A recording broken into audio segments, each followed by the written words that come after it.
My name is Gertrude Kenyangi. I work with support for women in agriculture and environment, and I'm from the African region.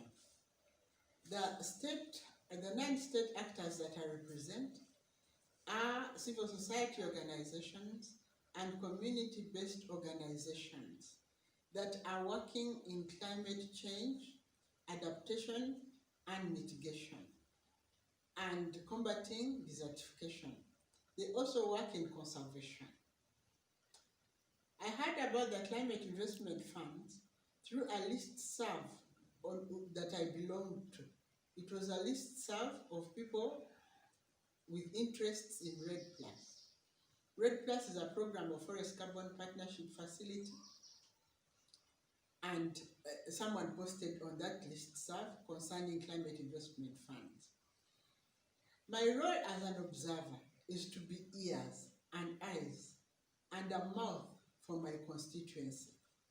That requires that I consistently attend meetings, that I consult with other non-state actors, that I solicit and collect information from my constituency, that I collect information from the board and disseminate it to my constituency.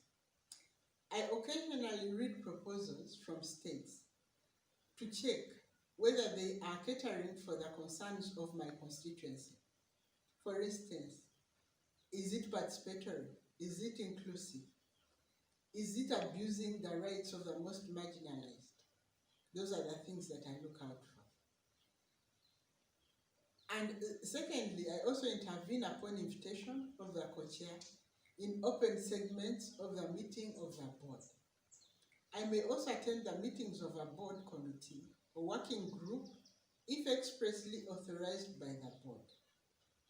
My experience as an observer has been gratifying for me, although it has had some highs and some lows.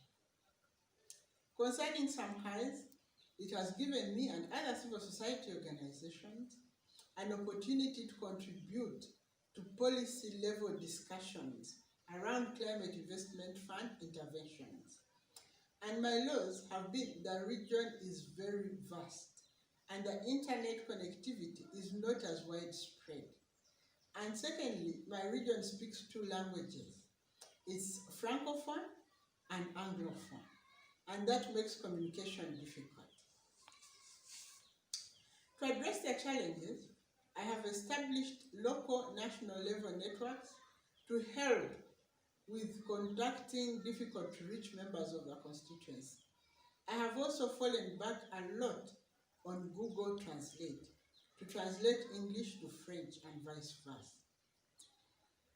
Sharing with fellow observers has been difficult because each observer has their own constituency and the different subcommittees meet rarely and at different times.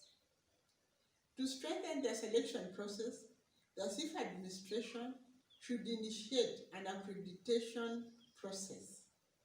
They should create a database for all constituencies and make calls every year for civil society organizations and private sector organizations to seek accreditation with climate investment funds. And only accredited organizations should be allowed to vote. Observers can help put you in touch with the first batch.